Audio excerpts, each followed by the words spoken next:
بهترین خلق الله و بهترین مرد تاریخ محمد صلی الله علیه و سلم. لحظه های آخرین رسول الله صلی الله علیه و سلم.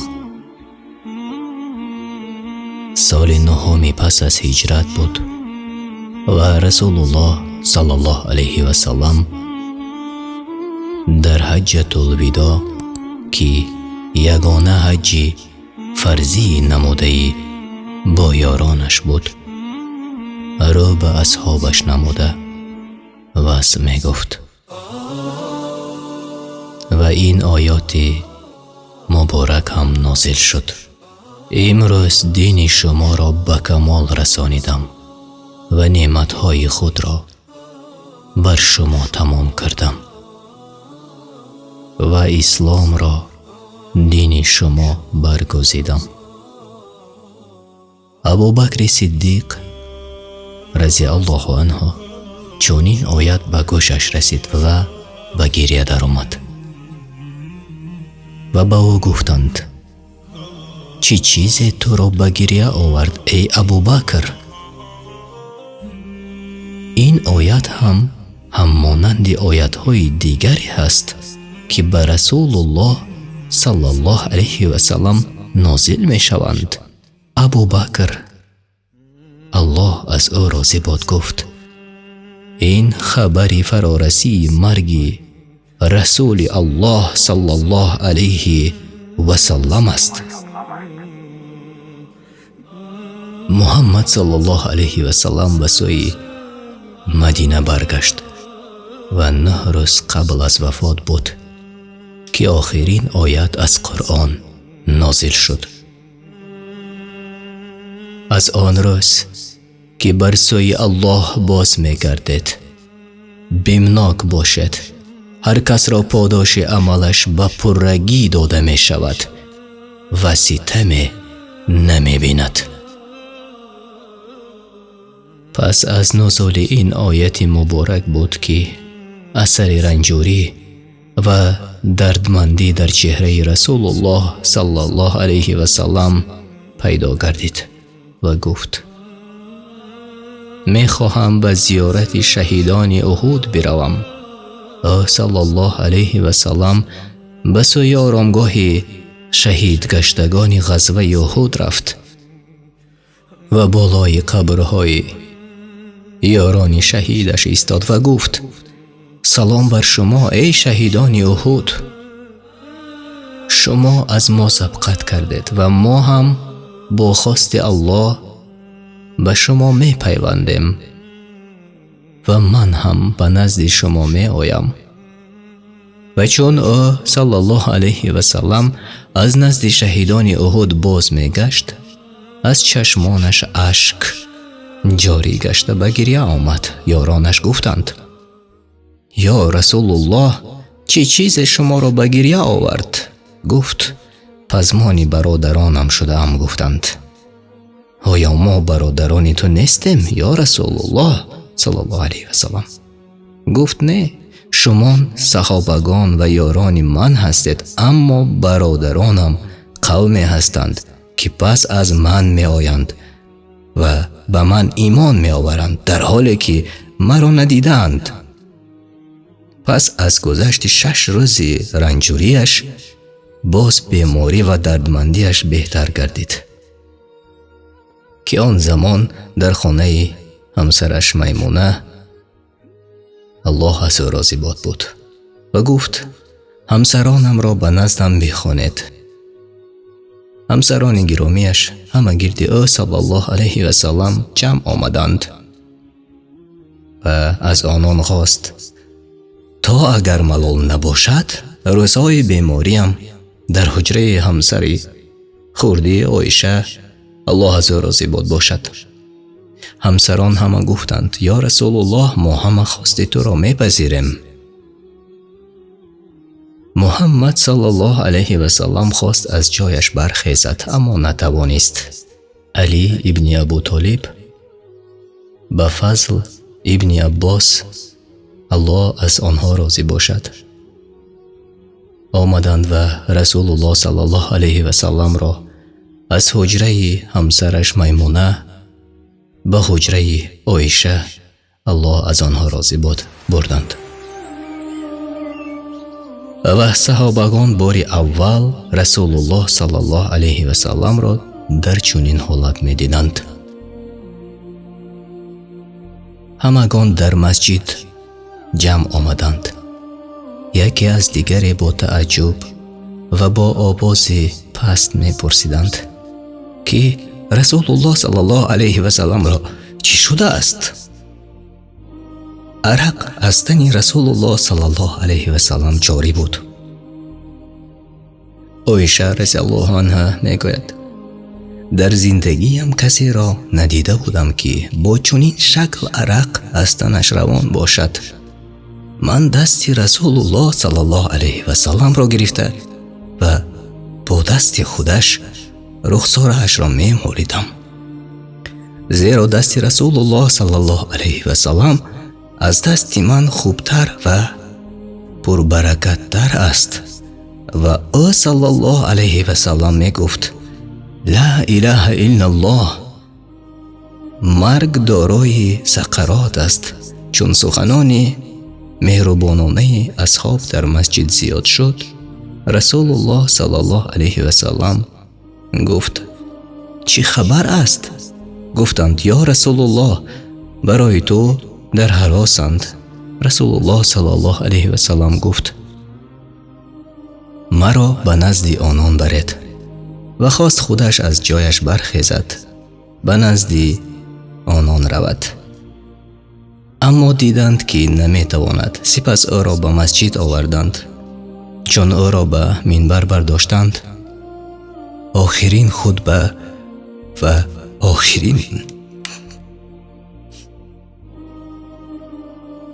آخرین سخنان خود را به یاران ابراز داشته فرمود ای مردم، چنانی که من میبینم شما از جان من در هراسید. صحابگان گفتند بله همین گونه است یا رسول الله صلی الله علیه و سلم. پس او صلی الله علیه و سلم فرمود ای مردم، وعدگاه ما به شما در این دنیا نیست، بلکه در نزد حوض یعنی حوض کوثر است. سوگند به الله گویا چنان است که من از جایم حوض را می بینم. ای مردم، سوگند به الله من از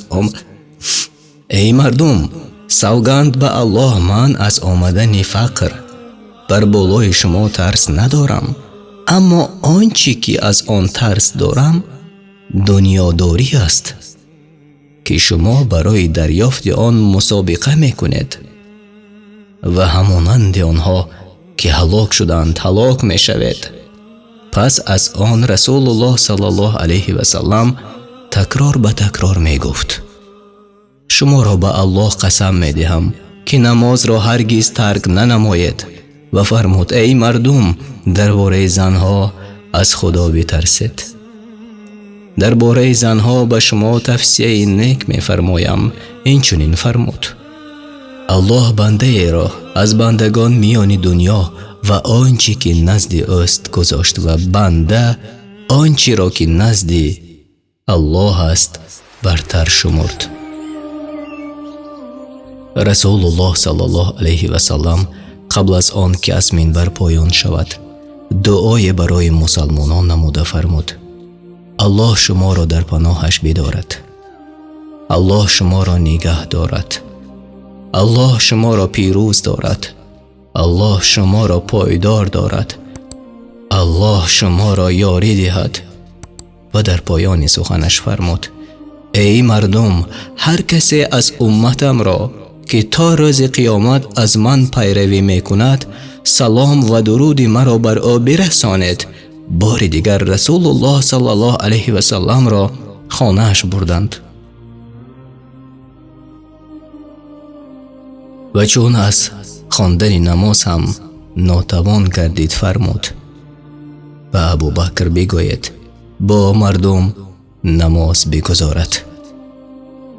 عایشه رضی الله عنها گفت یا رسول الله، ابوبکر مردی دل نرم است و صدای پست دارد و وقتی قرآن میخواند زیاد گریه میکند.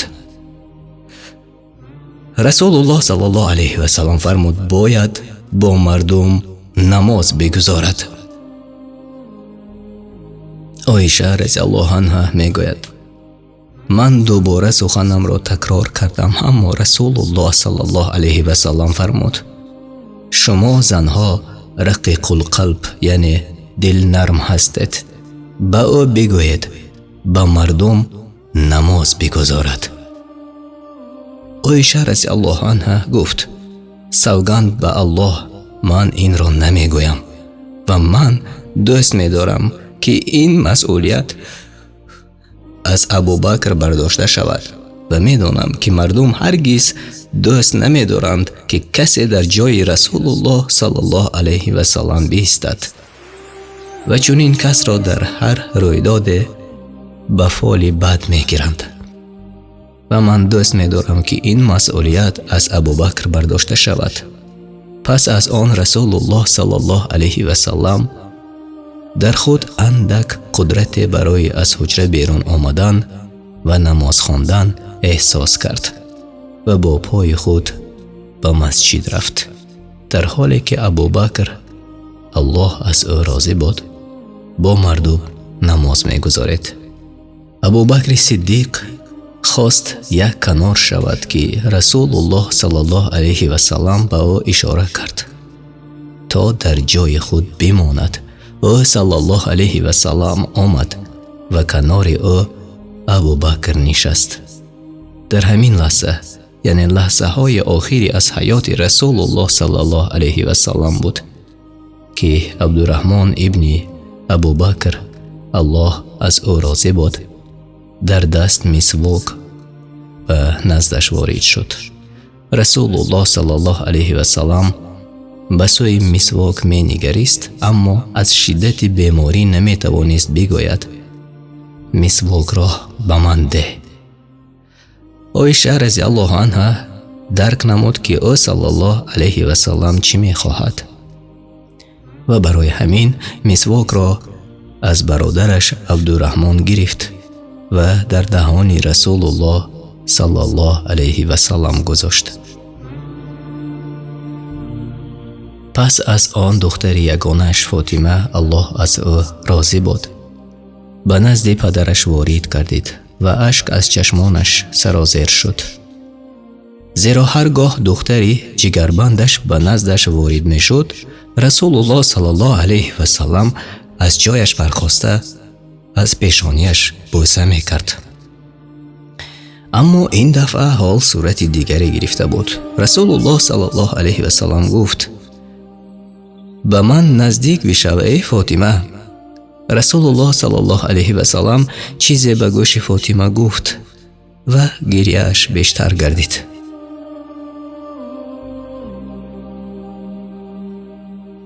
و چون رسول الله صلی الله علیه و سلم دید که فاطمه گریه می کند باز گفت به من نزدیک بشو ای فاطمه. باری دیگر او صلی الله علیه و سلم به گوش جگربندش چیزی می گفت و دیدم که فاطمه این دفعه می خندید. پس از وفات رسول الله صلی الله علیه و سلم از فاطمه پرسیدم که رسول الله صلی الله علیه و سلم به تو چی گفت؟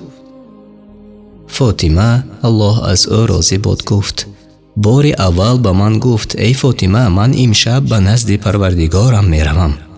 من گریه کردم چون دید که من گریه می کنم. بار دیگر گفت تو اولین کسی خواهی بود که به نزد من می آیی و من خندیدم. عایشه رضی الله عنها می گوید پس از آن رسول الله صلی الله علیه و سلم از کسانی در خانه بوده خواست که هر دوی ما را تنها گذارند و از من خواست که به او نزدیکتر شوم. او صلی الله علیه و سلم سرش را در بغل همسرش گذاشت و دستانش را بالا نموده دعا میکرد که آنگاه جبرائیل علیه السلام به نزد رسول الله صلی الله علیه و سلم وارد شد و گفت یا رسول الله، فرشته مرگ پشتی در است. اجازت وارد شدن به نزد شما را می خواهد و از کسی قبل از شما اجازت وارد شدن را نخواسته است.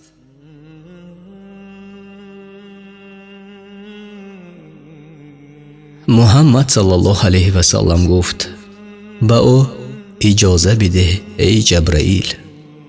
فرشته مرگ به نزد رسول الله صلی الله علیه و سلم وارد شد و گفت: سلام الله بر تو ای رسول الله.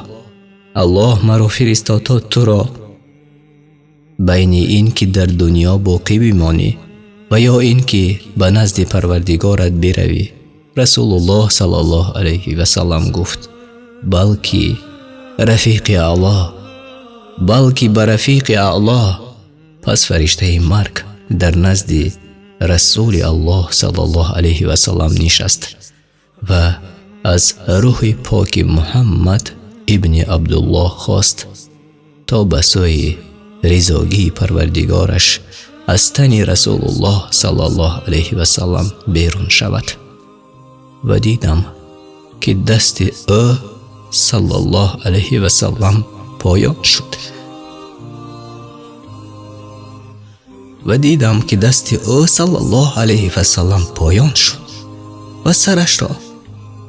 و سرش را در بغلم گذاشته بود. گران شد. این دم دانستم که جان به حق تسلیم نمود. از حیرت نمی دانستم چی کار کنم مگر اینکه در مسجد را باز کرده و فریاد زنم که رسول الله صلی الله علیه و سلم جان به جان آفرین سپرد. اینجا بود که مسجد همه به گریه آمد. علی ابن ابو طالب الله از او راضی بود از حیرت در جای خود نشست. عثمان ابن عفان به مانند کودک گشت که از دستش به طرف چپ و طرف راست می کشیدند. عمر ابن خطاب شمشیرش را کشید و می گفت: کسی می گوید که محمد مرده است، سرش را از تنش جدا می کنم. و گفت: تنها او چون موسی علیه السلام که به ملاقات پروردگارش رفته بود برای ملاقات رفته است و خواهد برگشت. اما چون ابوبکر الله از او راضی بود به نزد رسول الله صلی الله علیه و سلم وارد شد، چادر را از روی ایشان یکسو کرد و او را به آغوش گرفت و می گفت: ای خلیل الله، ای صفی الله، ای حبیب الله، ای نبی الله، بعد از این دیگر مرگ را نخواهی چشید.